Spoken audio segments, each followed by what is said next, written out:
Ele nasceu em Campo Grande, Mato Grosso do Sul, só nasceu. Sua vida está toda arraigada em Bauru, tem relações com a moda, como aquelas crianças que desde cedo já identificam as suas vocações. O Câmara Livre de hoje vai conversar com Odil Zepper Júnior. Só que se a gente ficar falando Odil aqui, as pessoas não vão identificar. Então vou adotar o Juba. O sobrenome teu não tem a inscrição de quem? A gente sempre pergunta a relação com o batismo aqui, das famílias que ainda escolhiam sobrenomes, entre vários possíveis. Conta do seu.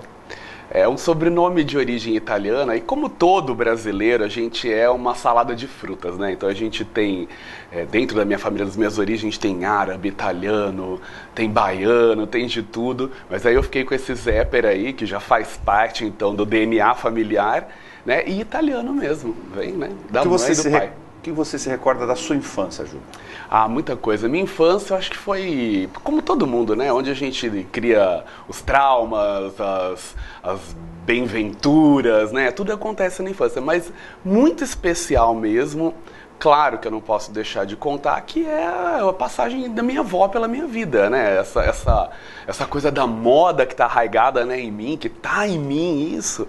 Eu devo muito à minha avó, devo de todos os sentidos, né?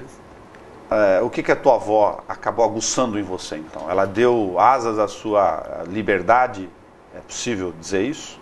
Nelson, minha avó deu asas à liberdade, mas uma liberdade, acho que tanto assistida. Mas eu posso falar que uma coisa que a minha avó tinha, e era uma funcionária pública, enfim, uma pessoa comum, mas uma coisa que ela tinha, que era o empreendedorismo. Acho que isso eu herdei da minha avó, sabe? Herdei e fui criado, fui, na verdade, cultuado dentro desse sentido, desse universo.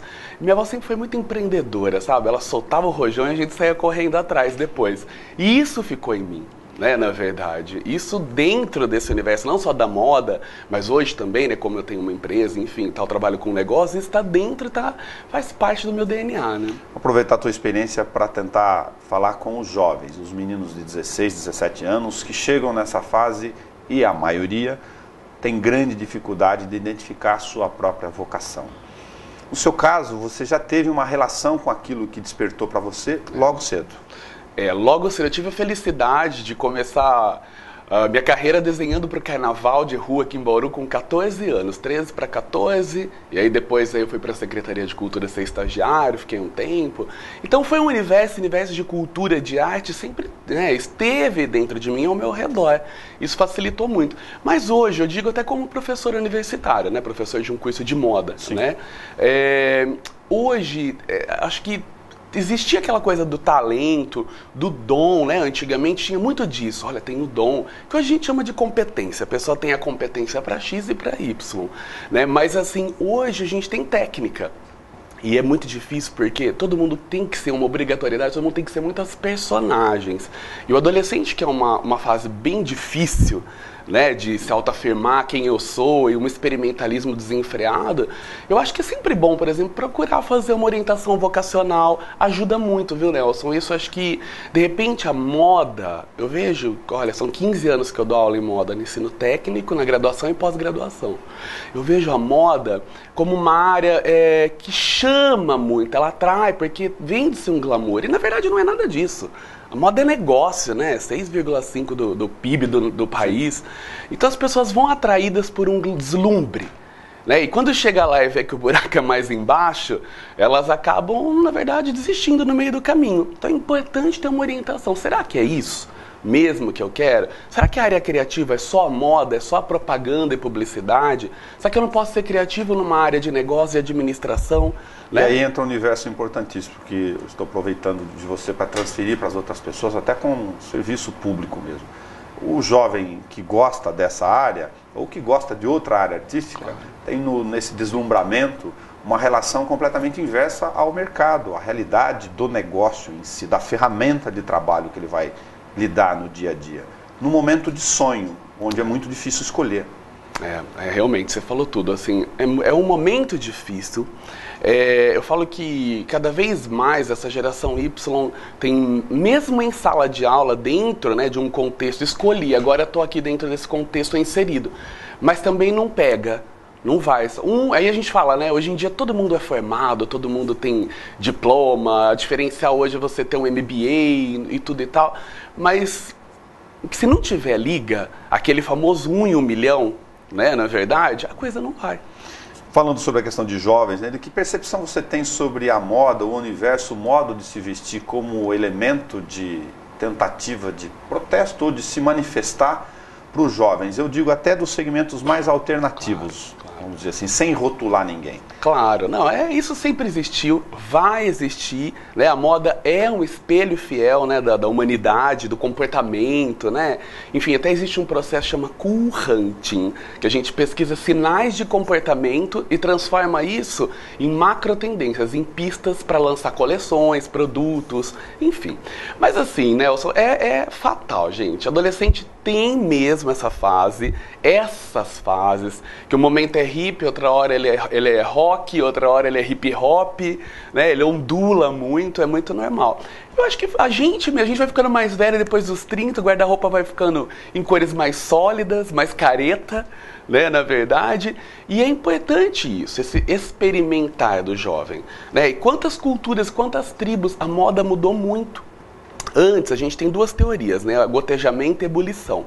Antes, a moda vinha de cima, ela gotejava da alta costura, dos grandes estilistas, né? Vinha de cima.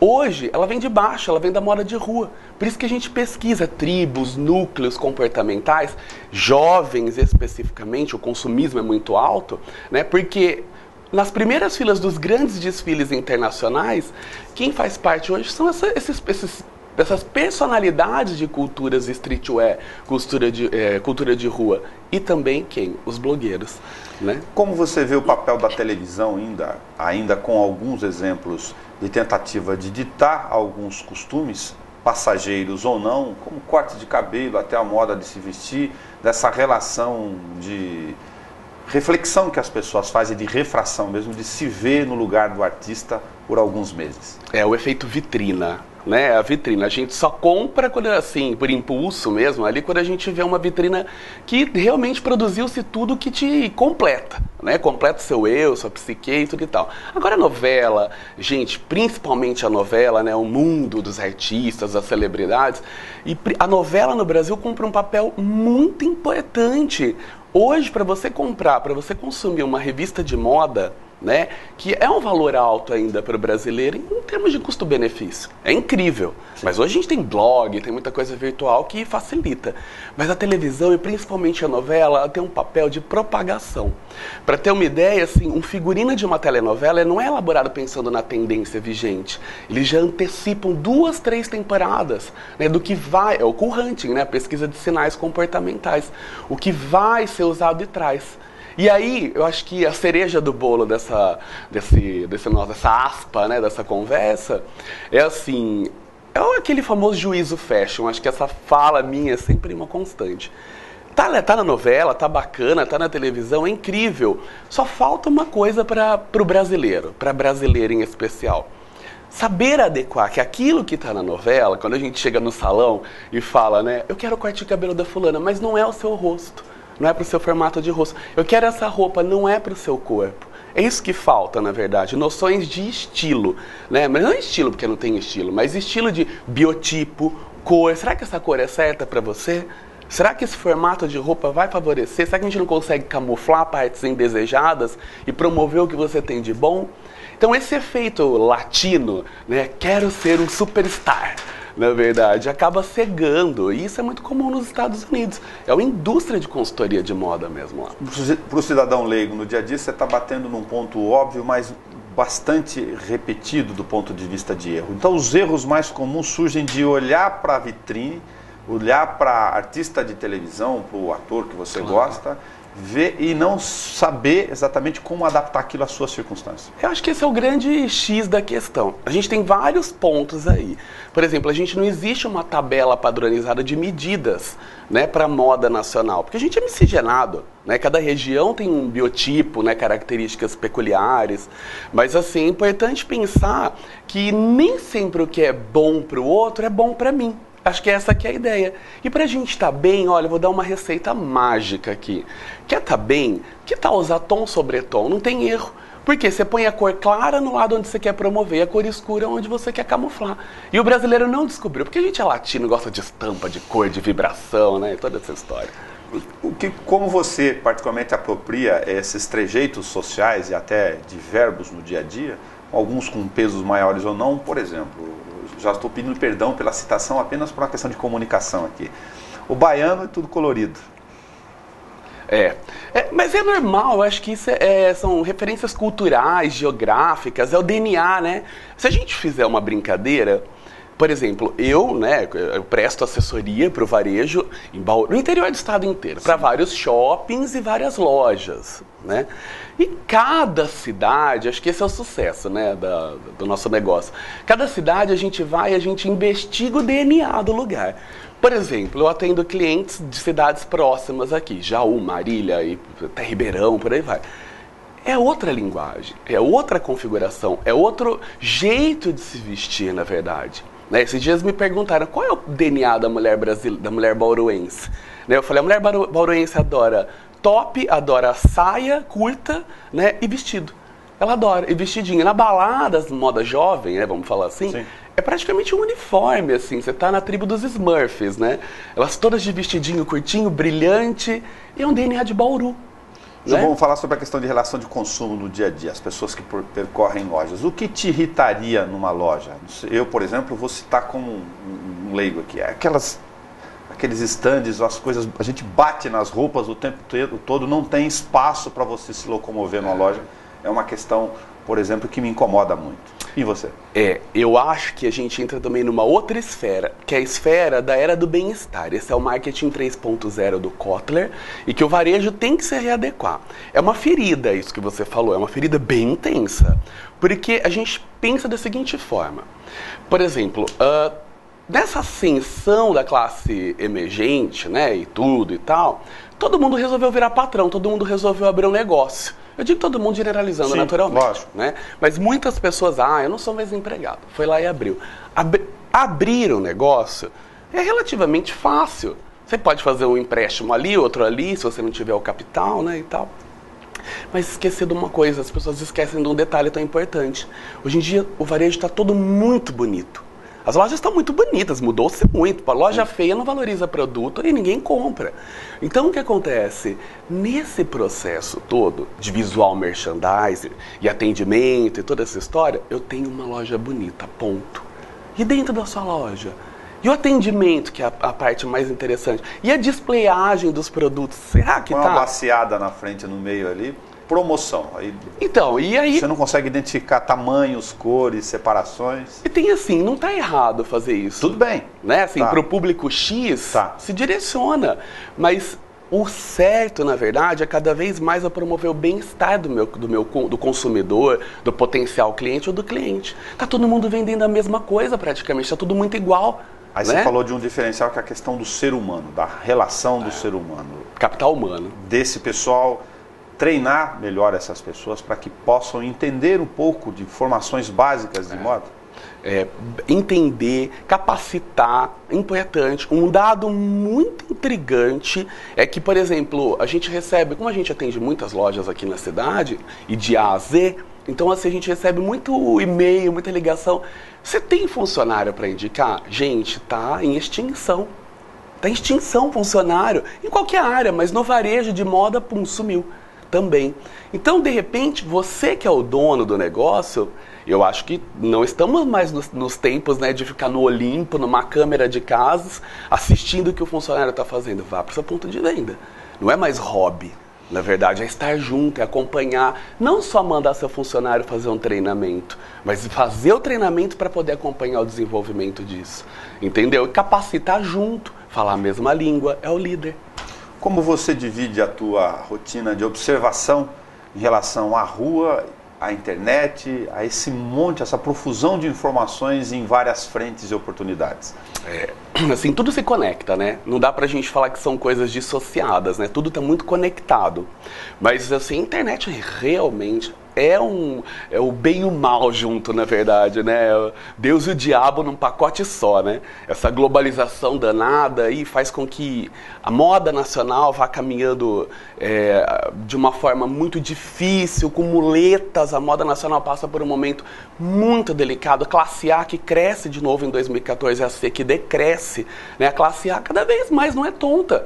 posso viajar, quer dizer, pode porque há, né? Não é que pode, emergente posso, o A vai, né? Naturalmente. Né? Mas viaje e compra lá fora. E o produto nacional, que é o imposto, tudo é muito caro, o produto nacional cada vez mais está ficando distante. Né? Essa observação a gente vê, por exemplo, loja popular que vende muita coisa chinesa, essas grandes redes, né? Muita coisa da China. É bacana? A moda está descartável? Tá. Mas será que a gente não está assassinando cada vez mais? Não está ficando pequeno. Se a gente olhar para o nosso redor, está fechando muita loja. No calçadão mesmo, a gente fica assustado de ver o tanto de loja que está indo embora. Nós temos origens da história do país, principalmente a partir do final da primeira década do século passado, parece tão distante assim, falar do século passado, que as tecelagens eram lugares de armarinhos, com roupas, os árabes, enfim, um pessoal de bastante tradição em relação a isso. Que estágio você vê do ponto de vista de qualidade de tecido disponível no mercado brasileiro hoje? Cortar, primeiro, claro. O corte já não é e fazer um corte de roupa para levar para a costureira é algo um pouco distante da realidade. E cada vez menos costureira também, não se acha, é um luxo, né, você ter uma costureira. Mas em termos de qualidade, em caimento, corte, acabamento, aí a gente entra então nas marcas que são grifes, né, nacionais. E aí entra... É feio que eu vou falar, mas entra imposto, tributação, folha de pagamento, não sei o quê. E um produto com bom caimento é caro. Com bom tecido ele é caro. Um produto brasileiro ele é caro. Por isso que muitas vezes acaba comprando lá fora. Mas existe uma coisa, se você comprar produtos atemporais, vale a pena, é um investimento muito salutar, né, na verdade. É importante. Seja inteligente, não invista tanto em estampas, vá por cores mais lisas, porque você vai ter peças que vão durar por um bom tempo. A moda está muito doida, que, por exemplo, a cada 15, 20 dias já está datada uma estampa. E aí vale a pena você pagar caro? Será que então não é melhor comprar mais barato? Entendeu? É um quiprocó, na verdade. As calças quadriculadas das mulheres começaram a abarrotar nas ruas. Você muda um mês, muda um período da estação, já... Chama a curva da moda esse estudo. A gente começa as influências internacionais, né? Para ter uma ideia, Brás, Bom Retiro, foi-se o tempo que as grifes nacionais estavam um passo à frente. O Brás, Bom Retiro acabou de sair coleção, o maior polo atacadista da América Latina, né? Sim. Eles já estão lá fora. Olha que loucura. Acabou de sair, eles já estão lá fora comprando peças, trazem, desmontam, copiam, mandam bala. E aí as grifes, não tem, por exemplo, entramos o verão. Né? O Brás já queimou o verão, as estampas, tudo no começo, em agosto. E aí o verão das grifes já vem com uma pegada um pouquinho do inverno, já antecipando também, para estar um passo à frente. Tá uma loucura, né, Nelson? Falar a verdade para você. Né? Juba, que visão você tem sobre a onda das outlets? O pessoal que procura é mesmo ponta de estoque ou aquele produto que tem lá uma costurinha fora do padrão, que as grandes marcas disponibilizam, ou isso é um modismo de mercado, de consumismo? Olha, isso aí eu nem vou pôr minha mão nesse vespeiro, eu vou ser sincero, porque são histórias e histórias. Tem outlet de verdade, tem outlet que não é de verdade, que reetiqueta, compra sobras de facções, né, de confecções que fazem para marcas, e ele vai lá e reetiqueta, põe uma marca, tem de tudo nessa história, tá? Tem de tudo. Mas assim, é uma tendência, uma pena que, quando é de verdade, o preço também não seja de verdade, porque tem muita coisa de outlet que o preço também é muito caro. O consumidor, Juba, é exigente na hora de olhar os detalhes, de uma costura, da questão do corte. Como você se relaciona como consumidor com a moda? Olha, vou ser sincero assim, eu sou chato, eu sou bem chatinho, até porque minhas roupas eu compro, eu acabo eu mesmo, eu passo a máquina, eu não costuro, mas para autocostura minha eu faço. Mas assim, o consumidor, diante dessa coisa do fast fashion, de modismos e tudo muito rápido, ele não está mais tão preocupado com detalhe, não. Categorias de público, né, de faixas etárias. Então, de 30 para cima, onde ele já está mais ou menos posicionado no mercado, de 40 para cima ele já está posicionado, consolidado, ele tem uma preocupação com um bom caimento, um bom corte, o acabamento, porque imagina que feio, você está lá, o negócio desfiando, estourando, né, para um cargo X, uma pessoa que tem uma postura. Cuidado, né? Claro, mas de forma geral, assim, as pessoas querem consumir. O brasileiro é muito voraz, essa coisa do consumismo, né? Mas aí tem algumas pessoas que entram nessa relação do consumismo e lota mais de um guarda-roupa. E se a gente fizer parar para pensar, fazer um exercício com as pessoas aqui, se essa regra, se você acha que é geral da sua experiência no dia a dia. faz um raciocínio sobre quantas roupas de fato ou quantas peças de fato você usa do seu guarda-roupa. O meu é muito inteligente. Eu trabalho com consultoria de estilo, né? Sim. O meu é muito inteligente, o meu guarda-roupa. Eu falei, depois dessa última mudança minha né, enfim, eu dei uma secada, eu fiz um feng shui no meu guarda-roupa, na verdade. Mas a gente vai ficando mais velho, ficando mais inteligente. Você sabe que isso não é regra do dia a dia, né? Não. Que enche mais de um, tem cara que tá em casa que está... Liquidação não me seduz mais. Não me seduz mais, de verdade. Leva de 10, 12. Não me seduz mais. Eu oriento muito isso. Sabe, liquidação não seduz ninguém. Sabe o que é o efeito liquidação? É engraçadíssimo. A pessoa vê uma peça, que é uma peça que não é do tamanho dela. Ai, mas eu sempre quis ter esse preço, pelo amor de Deus. Eu vou levar, eu vou emagrecer e vou ter. Você não emagrece, a estampa passa a temporada, fica lá, e depois você fica com aquele abacaxi, fora o apego. Deus o livre, apego não. Não vai nem né? para a campanha do agasalho. Não vai. Se ainda fosse, seria uma boa ação. Eu dei uma consultoria, eu fiz uma consultoria com uma cliente fora de Bauru e eu cheguei na casa dela, Nelson. Foi assim, a coisa mais, talvez, sei lá, hilária que eu já vi na minha vida. Ela tinha o closet dela, o closet do marido, o closet da filha no fundo da casa, né? Tinha uma outra casa lá no fundo e tinha roupa. A hora que eu cheguei, a gente tem uma tabela, né, de valor e tal. A hora que eu cheguei, eu falei pra ela, nossa, quanta coisa. Ela não parava. O marido tinha uma porta, a filha tinha uma portinha e o resto era tudo dela. Isso também, eu acho que demonstra um certo, eu não posso falar de distúrbio, mas uma falta de eixo, né, na verdade. O consumir para preencher alguma coisa, um buraco, mas não para vestir a alma de verdade, vestir o seu eu, né? A gente tem até 3 estilos. A ideia de ir às compras como fator de descarga emocional é um elemento que existe no mundo de algumas pessoas. Puxa vida, como existe? Eu, sabe o que eu faço? É o segredo. Eu adoro, quando eu tenho esse rompante, né, de comprar, sabe onde eu vou? No I99. Eu compro um monte de coisa. Não tô mentindo, eu compro.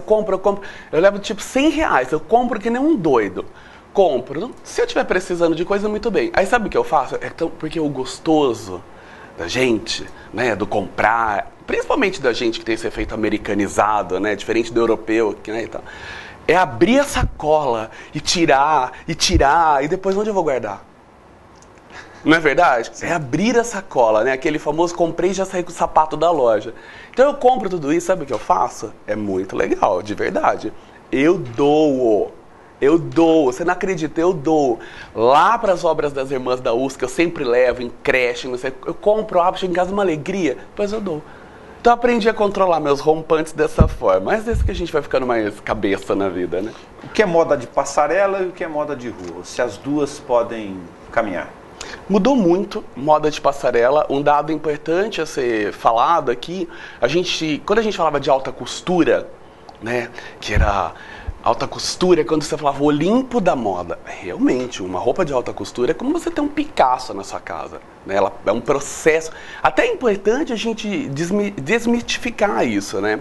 Alta costura não é... Existe o processo de passar por várias mãos, é um processo mais artesanal e manual. Mas o selo alta costura é do Sindicato da Moda Francesa. É um selo, é uma patente. É um empirismo aquilo, falando para o leigo, porque a sensação que as pessoas do dia a dia comum têm é que, olha, aquele vestido eu jamais usaria, jamais iria com ele em algum lugar. Nem sobrevive mais disso. A moda não sobrevive mais disso. Você tem uma ideia, as grandes grifes, que estão todas em conglomerados, que sozinhas elas estariam todas mortas, né, na verdade, as grandes grifes, elas se sustentam muito mais da venda de acessório, de bolsa, cosmético, do que propriamente da moda. Né? A moda em si, né? Também a moda em si faz parte, mas a alta costura ficou muito reduzida, muito reduzida. Você tem uma ideia, 200 pessoas no mundo, cerca de 200 pessoas podem usar uma alta costura. Ela, só para terminar o raciocínio, ela representa o ápice da criação do estilista. E depois, as passarelas hoje, elas estão cada vez mais comerciais. Se você é conceitual, você acaba não entrando no mercado. E ninguém mais tem um negócio por ter, porque quer ganhar dinheiro, né? As grandes marcas que estão nos magazines, nos shoppings, nas lojas, nos redutos específicos que são bastante procurados no dia, as etiquetas, elas fazem referência com as passarelas ainda? Não é assim que é o processo da formação dessas coleções? Fazem, sim, tem que ter, mas os próprios desfiles, como Fashion Week, Fashion Rio, o Minas, né, que tá muito esse eixo é muito expressivo, né, e tal, os desfiles estão menos conceituais e mais usáveis. A gente pode... É que roupa de passarela é para formador de opinião. Sim. Né? Aí o formador de põe lá artista, blogueira, põe, todo mundo, que a partir disso então vem as derivações. É como o leite. Você tem o leite puro e os derivados do leite, né? Queijo, requeijão e por aí vai. É mais ou menos dessa forma. Como você faz a associação respeitada a estratificação social, quer dizer, o poder de compra de cada um e dessa relação cultural do que você conhece ou não de moda, mas entre o eixo do caro, elegante ou do barato, antiquado ou ruim? Delcio, eu acho que dá... combinar essas coisas. Dá. É o high-low. Na moda tudo tem nominho na moda, né? Esse é o high-low, né? É o misturar algo que relativamente tenha um custo médio a alto com uma coisa mais simples. Mas é possível sim você se vestir razoavelmente bem com preço baixo. Mas aí demanda, na verdade, você ter conhecimentos específicos. Por exemplo, um executivo, uma mulher, um homem executivo, né, que você compra, quer estar bem vestido. Você não precisa ter 500 ternos, não é verdade? Mas você pode ter poucos ternos inteligentes, com tecido inteligente. Eu sempre brinco, falo para os alunos assim, entrevista de emprego, uma oportunidade, né? Porque agora eles já saem, eles não saem mais para loja, para nada, já saem para trainee, já é tudo master, né? Uma outra geração. Vai numa entrevista, compra um paletó bom, né? Para o menino, compra um paletó bom. Como é jovem, ainda pode até ir de brinco um paletó, uma coisa mais casual. Mas compra um bom. O perigo é quando compra um tecido ruim. Por exemplo, um Oxford. Você imaginou? A pessoa tá nervosa. Olha como que é, né? O corpo fala. A pessoa tá nervosa ali. E hoje em dia o recrutador tá ligado em tudo. Né? Isso é o PNL, Programação Neurolinguística, comportamento. Se você está mentindo, sinais, a mão, o pé, né? Você imagina se está com tecido que você está falando, tá rock. 10 pontos a menos, né, na história, né, na verdade, né? O juba é camiseta e jeans? Ou calça e jeans? Camiseta... eu uso muito jeans, eu gosto muito do jeans. Mas eu uso muita camisa. Camiseta eu gosto bastante pelo clima mesmo e tal, mais informal, mas eu gosto muito de camisa. E camisa mais casual mesmo. O que você pensa sobre a camisa de manga curta? Nós estamos num país tropical onde o comportamento é inadequado para um calorzaço, por exemplo, nem em Bauru. Para alguns ela é considerada... faz cara feia. É verdade. A camisa de manga curta eu acho que é uma adaptação da moda para o nosso trópico, né? Ela realmente... faz parte da nossa vida. É aquele detalhe, segredinhos de estilo, né, gente? Aquela coisa. Camisa de manga curta não vai usar com gravata, não é verdade? Opa. Pense que você está mais casual e ponto. Casual, né? Acabou a historinha. E a camisa de manga longa? Lógico, hoje em dia, assim, as tecelagens mudaram muito. As camisas, elas estão com tecidos mais inteligentes, porém são mais caras, né, na verdade. E hoje em dia, com esse efeito a vácuo, que é uma obrigatoriedade usar roupa a vácuo, né? Todo mundo quer marcar silhueta, homens e mulheres. E que bom, né? Pelo cola menos, né? De certa forma, pelo menos geração saúde, né? Ou não sei. Teoricamente. Né? Mas assim, os tecidos vêm com elastano, o que facilita até para passar a manutenção da peça, isso ajuda bastante. Mas a camisa de manga curta, ela foi considerada um problema. Hoje já não é mais um problema, né? Assim, a gente tem que pensar. Tem regrinhas, por exemplo, camisa que tem bolso, você não vai pôr com gravata, tem aquela história. Mas não tá feio não, Agora eu vou pegar umas para perguntar se isso te franze os olhos. A pochete. E a pochete, você vê que na moda a gente mudou até o nome, a gente chama de banana bag. Que eu não sei qual que é o pior, se é a pochete ou a banana bag, né? Que tanto um quanto o outro são horrorosos, né? Ela é um utilitário. Vamos falar dessa forma. É uma peça utilitária e para públicos distintos e tal. Mas eu particularmente eu acho um terror. Acho que tem peças mais interessantes e mais simpáticas a serem usadas. E a bolsa, que é um acessório bastante utilizado para as mulheres. Se você vai em alguns lugares especializados, leva de baseada. Estou brincando com a baseada como um termo generalizado aqui do dia a dia. Mas tem o mediano, Não vai por aqui que você não erra, pra bolsa não virar um ridículo. Tem tudo isso, né? Na mão. Nelson, olha, acho que essa fala vai ser fatal aqui, na verdade. Ou a gente depois é linchado na rua, alguma coisa tem, mas ó, gente, é impressionante. Vamos fugir de cópia de grandes grifes. Tá na cara que você não pode usar aquilo. Dependendo do público, claro. Põe a etiqueta da letra. Você põe lá o LV, né? Não sei o que e tal. Gente, é muito feio. O wannabe, eu quero ser, tá feio. Você pode ser tão bonito com uma coisa que se comprou na 25 de março. Sim. Não é verdade? Tão legal. E tem regrinha pra bolsa, né? E difícil é cumprir, né? Porque mulher já viu. Então é assim, de manhã é a grande. De manhã então ela sai com uma sacolona. À tarde é a média e à noite é a pequena. Então, na dúvida, use a média. Sempre. Né? Vá de média, para não sofrer nem de manhã e nem à noite. Essa é uma regra de etiqueta da moda. Legal. Mais uma orientação. O básico para o cara do dia a dia, do trabalho, do consumidor brasileiro, de classe B e C, enfim, para o guarda-roupa masculino.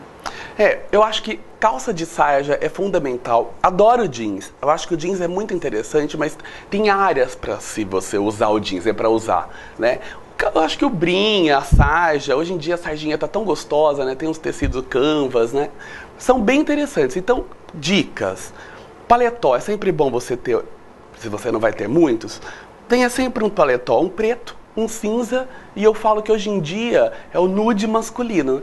Tenha lá um areinha, sabe, um meio marfim, um areinha. É muito, porque o areia fica lindo, por exemplo, você colocar com um jeans. Ou você colocar com um brim, ele fica muito simpático. O preto vai com tudo, né? Vai com tudo e acabou, não tem como sofrer, né, no preto, né? E o cinza nem se fala. Agora, não dá pra apostar como, né, um guarda-roupa inteligente, mas como um complemento descolado, até vá lá. Não dá pra apostar em marrom. Marrom já era. Marrom é uma cor que hoje, né, no marketing das cores, ela está mais atrelada ao universo feminino do que masculino. No masculino ela realmente envelhece, fecha, enfim e tal. E o azul marinho, que é um clássico, né, ele se redesenhou. O azul marinho já não é mais inteligente no guarda-roupa do homem. Olha que coisa. Você vê? Você assistiu O Diabo Veste Prada? Ah, lógico. Todos, né? Imagina, né? Assistia em espanhol, em russo, em tudo. Você assistiu com humor, com raiva em alguns momentos, por causa daquela diabinha lá, daquela relação com uma coisa pesada em relação à moda? É uma caricatura bastante... eu acho que aquilo representa uma estética da moda. Eu acho que, até acho que eu sei lá, né, se é presunção falar isso, mas acho que eu cumpro esse papel enquanto professor da área também, né? Eu sempre falei para os meus alunos, eu falo, gente, tudo que a gente não deve ser é isso aqui, a gente nunca deve... A gente está na era do bem-estar, quer ver o resuminho da ópera? Era do bem-estar. O que é mais gostoso? Você tem paciência, você tem tempo para aguentar uma pessoa chata? Eu não. Eu não tenho. Você tem? Ninguém tem. Né? Era do bem-estar. A gente só quer estar perto de gente que é bacana. Não é verdade? Por isso que cresce a coisa de espiritualização, de yoga, de não sei o quê. Todo mundo está procurando um eixo aí, os mais, né, antenados. Agora, você não tem paciência para uma pessoa chata. Esses vultos da moda que a gente conhecia, né? E é tão engraçado quando você fala, você trabalha com moda, e você vai num lugar, as pessoas sempre com aquele respeito, tudo bem. Outro dia eu fui num programa de televisão, eu cheguei, as meninas estavam todas duras, tudo bom, tudo bem, né? Olha, né? E eu super, né? Eu falei, e aí, amor, beijando. Gente, não tem mais dessa. As marcas, na verdade, né? Quer dizer, os novos estilistas, os novos profissionais, é todo mundo muito pé de boi. Não existe mais espaço para essa afetação. Pode ser que na França, porque é o berço disso, na Europa, eu estive lá recentemente, realmente tem muito disso, né? Essa blindagem, mas aqui cada vez menos. Ninguém, resumo, é marketing, ninguém mais tem paciência para gente chata.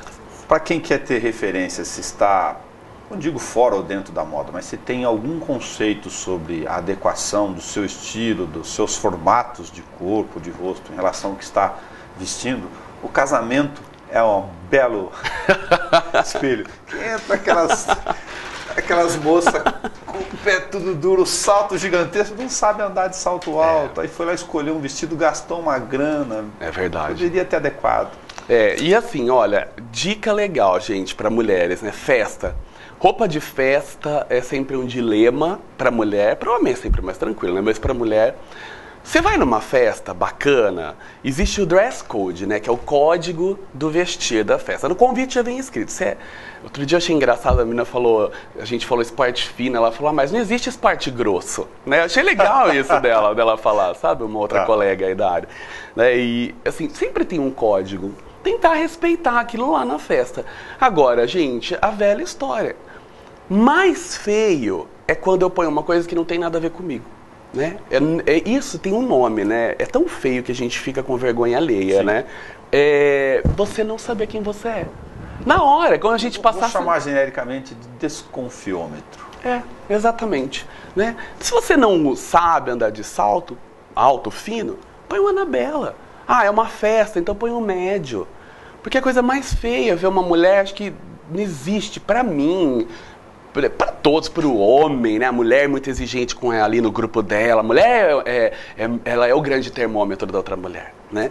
Mas não tem coisa mais deselegante que você ver uma mulher que não sabe andar de salto, andar torta, escorando no outro. Ai, Deus me livre, gente. Você está falando de roupa, vestir, mas entra um outro ingrediente bastante, a gente falou um pouco de acessórios, bastante relacionado com isso, que é a questão dos salões de beleza, a maquiagem, o cabelo. Faz toda a diferença, né? Saber adequar isso também, esse universo. É uma indústria, né? Hoje em dia, todo mundo abre um salão de beleza, né? Tá muito em alta, né, isso. Porque era do bem-estar, da beleza. Eu tive em Portugal, que tinha de placa precisando de cabeleireira e manicure lá também, não tava no gibi. Tem mão de obra? Brasileiras, atenção, chegou só a hora, na verdade, né? Vai pra Portugal. Se souber lidar um pouco com o formal... É muito formal, realmente, assim. O brasileiro não tem muito, né? Mas enfim. E essas ditaduras? A questão da chapinha, por exemplo, que tinha um período que, se a mulher não fizesse chapinha, não estava progressiva, né? A gente fala que é a regressiva agora, né? Porque vamos voltar a assumir os cachos, assumir o ondulado. Eu acho que o cabelo liso é um sonho de pessoas que têm origens de cabelos étnicos mesmo. É um sonho ter um cabelo liso. E aí, existe também mais uma regra. Você vê como que é essa coisa do... Porque moda é uma coisa, modismo é outra, né? O modismo faz com... Vamos ter cabelo liso. Aí todo mundo de cabelo liso. E aí é o formato de rosto. Será que o liso é legal pro seu formato? Quanta gente que você vê com o cabelo liso, alisado, com a chapinha, com não sei o que... Que se ela fica com uma cara de tadinha... Não fica com cara de tadinha? Né? Que se ela tivesse com o cabelo ondulado, enrolado, bonita e bem tratada, ela ia ficar tão bonita. Né? É o efeito, não sei se pode falar, mas enfim, mas é o efeito Mulher Natura. Né? A Mulher Natura, a cara do Brasil, cabelo ondulado, né? Sempre as negras, as morenas. E liso é para primeiro estudar. Fica bom para o meu rosto? Será que fica? Aí vale a pena. Vale a pena investir. É visagismo. Não fica bom? Então quem sabe relaxar o cacho, ou trabalhar um corte mais inteligente e procurar profissionais bons, né? Na cidade a gente tem vários profissionais bons. Não é apenas ser um vendedor, não é apenas ser um cabeleireiro ou uma cabeleireira, mas ser um consultor. Né? Eu como trabalho com isso, às vezes eu vou no guarda-roupa de uma cliente que ela tem 1000 pulseiras, 1000 de tudo, eu tenho que limpar. Eu faço ela entender. Eu mostro, não é que eu chego... Como em programas sensacionalistas de televisão, né? Que o consultor chegou. Vai acabar com a minha vida. Meu Deus! Cada peça que você tem no seu guarda-roupa tem uma história para você. É uma partícula, é uma célula sua. Eu não posso chegar lá e falar: Nelson, seu paletó parece uma tapioca. Você imaginou? Eu vi isso outro dia num programa. Né? Fiquei... Que feio. Não, olha... Tá vendo isso? Olha como valoriza aqui. Olha como, na verdade, deixa ruim nesse aspecto. Olha essa cor. É orientar. Tudo que é orientado é bonitinho, né? Na verdade, tudo que é ditado é feio. Vou fazer um joguinho rápido aqui, mas antes eu quero perguntar para você, o que você faz quando você não está com moda, roupa, tecido na sua cabeça? Ai, meu Deus, eu acho que, na verdade, eu nem consigo, viu? Na verdade, assim, eu não tenho um olhar para as pessoas, né? Taxativo. Tá certo. As pessoas sempre veem, vamos falar de certo e errado? Não existe certo e errado. Existe adequação para cada coisa, para cada corpo, para cada, né, pessoa. Mas, assim, eu acho que eu vivo isso de forma tão constante, tão dentro de mim, a pesquisa de comportamento, querendo ou não querendo, onde você está pesquisando. Como a gente trabalha, eu trabalho com várias frentes, né? Indústria, varejo, consumidor final, enfim, mas eu gosto muito, de verdade, assim, eu gosto muito de cinema, eu gosto muito de, apesar que eu tô em falta, viu, com o cinema faz um bom tempo, Cinema, livro, eu tô fugido, cara. Olha, dá até dó, viu? Mas eu gosto muito de encontrar com os meus amigos. Acho que isso é importante, né? E de também falar abobrinha, que é muito bom. Não é verdade? Falar abobrinha, porque também às vezes muito cabeça cansa também, né? Na verdade. Que alegra você? Eu fico muito feliz quando a gente está num lugar que é agradável. Eu fico muito feliz com isso. É nítido. Me entristece muito quando você chega num lugar e o clima é a famosa energia, né? E o clima é ruim. Eu fico muito ruim. Uma cara feia, assim, eu fico com dó do ser humano e parece que eu pego, sabe? Eu fico, puxa vida, meu, por que será, né? Sem rotular, mas para poder citar, o que é chique? Eu acho que chique é você ser naturalmente chique. Né? O chique não é ostentar, na verdade. O chique é muito simples. Né? Eu acho que a simplicidade é uma coisa muito chique hoje em dia. Se tem brega e o que é brega, então? O brega é uma coisa muito, muito particular, né? Assim, o olhar de cada um, na verdade. Mas eu acho que brega é um termo, o bocumoco, né? É um termo antigo, assim, que é legal de ser usado, né? Na moda tem muito disso, o brega e o chique, tinha até uma novela. Eu acho que brega é você não saber usar uma roupa certa, não saber usar um acessório certo e principalmente não saber coordenar a estampa certo, que o brasileiro acaba errando muito nisso. A revista fala, põe xadrez com floral, a pessoa põe e não tem nada a ver com o corpo dela, não tem nada a ver com a profissão e fica a coisa mais feia do mundo. Isso é brega. Juba, muito obrigado por você ter vindo aqui, por você ter emprestado um pouco do tempo para a gente conhecer um pouco do Odil, das suas relações de vida e da sua profissão, enfim, do seu dia a dia. Obrigado, eu fico muito feliz pelo convite e espero aí que eu possa ter contribuído aí um pouquinho com a minha história, com essa comunidade tão especial. Muito obrigado. Hoje a gente conversou no Canal Livre com o Juba Zepper. Falamos sobre moda. Luizão, tira aquela calça boca de sino com botina que fica feia. Dá uma ajudadinha. Ai, ai.